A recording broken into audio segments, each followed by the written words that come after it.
Hello friends, welcome to my channel Gyanvani. मैं आपका दोस्त शंभू। आज हम लोग बात करेंगे गांधार कला की विशेषता जो मौर्य काल के बाद मौर्योत्तर काल में विकसित हुई।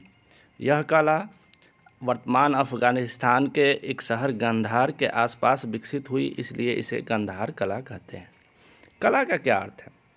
कला शब्द इतना व्यापक है कि अनेक विद्वानों की जो परिभाषाएं हैं वो किसी एक विशेष पक्ष को केवल छू कर रह जाती है। इसकी जो है हजारों परिभाषाएं की गई है, लेकिन भारतीय परंपरा के अनुसार कला उन सारी क्रियाओं को कहते हैं जिनमें कौशल अपेक्षित हो।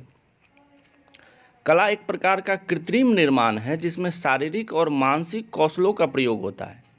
मैथिली शरण गुप्त जो हैं वो साकेत में लिखते हैं कि अभिव्यक्ति की कुशल शक्ति ही कला है।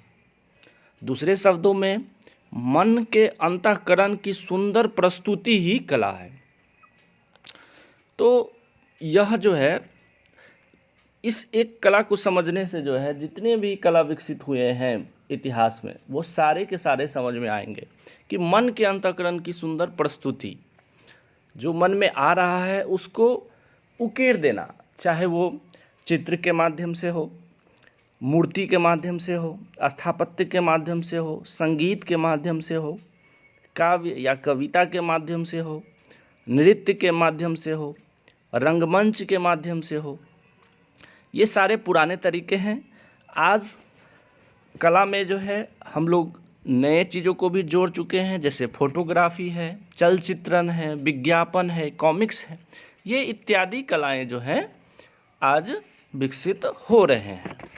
अब बात करते हैं कि गांधार कला और गांधार कला के साथ उसका विशेषता क्या होती है। उस समय के जो मुख्य जो केंद्र हुआ करते थे वो तक्षशिला था, पुष्कलावती था, नगरहार था, स्वात घाटी, कपिस, बमियान, बैक्टीरिया, ये सारे प्रदेश उस समय विकसित थे। इस समय क्या क्या निर्माण किए गए? तो स्थापत्य निर्माण किया गया, मूर्ति जो है विकसित की गई, स्तूपों का निर्माण किया गया, चैत्यों का निर्माण किया गया। ये सारे चीज़ों में जो है इस कला को विकसित किया गया। इस समय ही जो है गांधार कला में ही पहली बार जो है बुद्ध की जो है सुंदर सुंदर मूर्ति बनाई गई।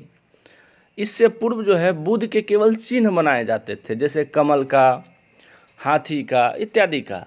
लेकिन पहली बार जो है इस कला के माध्यम से ही बुद्ध की मूर्तियां बनाई गई। वो किस चीज़ से बनाई जाती थी? तो सफ़ेद और कसौटी रंग के पत्थरों से जो है निर्मित की गई इस काल में बुद्ध की मूर्तियां। विभिन्न मुद्राओं में जो है इसको बनाया गया, जैसे कि बुद्ध बैठे हुए हैं, बुद्ध खड़े हैं और लेटे हुए हैं। इन तीन अवस्थाओं में जो है इसको विकसित किया गया।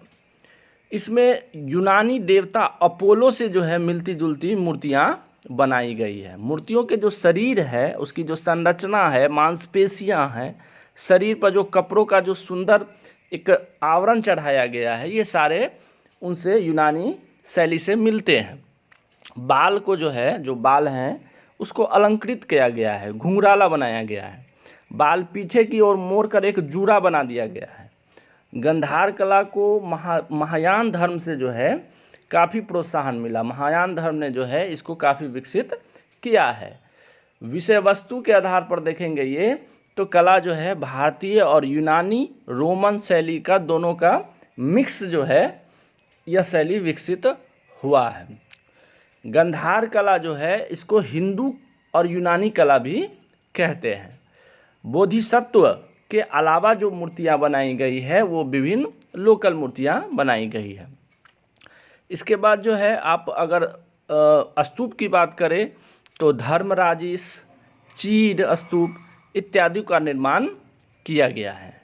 तो इस तरीके से जो है गांधार कला के कुछ महत्वपूर्ण ये विशेषताएं हैं जो केवल यहीं पे आपको मिलेंगे, ठीक है। और बाकी भी कला है इसी समय विकसित हुए हैं, जैसे एक मथुरा कला, तो उसका जो बात हम लोग करेंगे, उसकी जो विशेषता है वो अगले वीडियो में बात करेंगे। और तब पूरा मौर्योत्तर काल के कला को एक रूप में हम लोग देखेंगे। शॉर्ट नोट आता है कि गांधार कला के बारे में बताएं, या मथुरा कला के बारे में आए, या अमरावती कला के बारे में। ये तीनों कला उस समय विकसित हुए हैं। तो कला का कोई भी पैटर्न हो, ठीक है, उसको हम लोग जो अध्ययन करेंगे वो इसी एक के द्वारा जो है हम लोग समझ सकते हैं। बाकी उसके कुछ कुछ महत्वपूर्ण जो है आयाम होंगे, जिसको हम लोग अलग अलग कलाओं में इसको देख लेंगे। तो आज के वीडियो में हम लोग इतना ही रखते हैं, फिर अगले वीडियो में हम लोग बात करेंगे। धन्यवाद।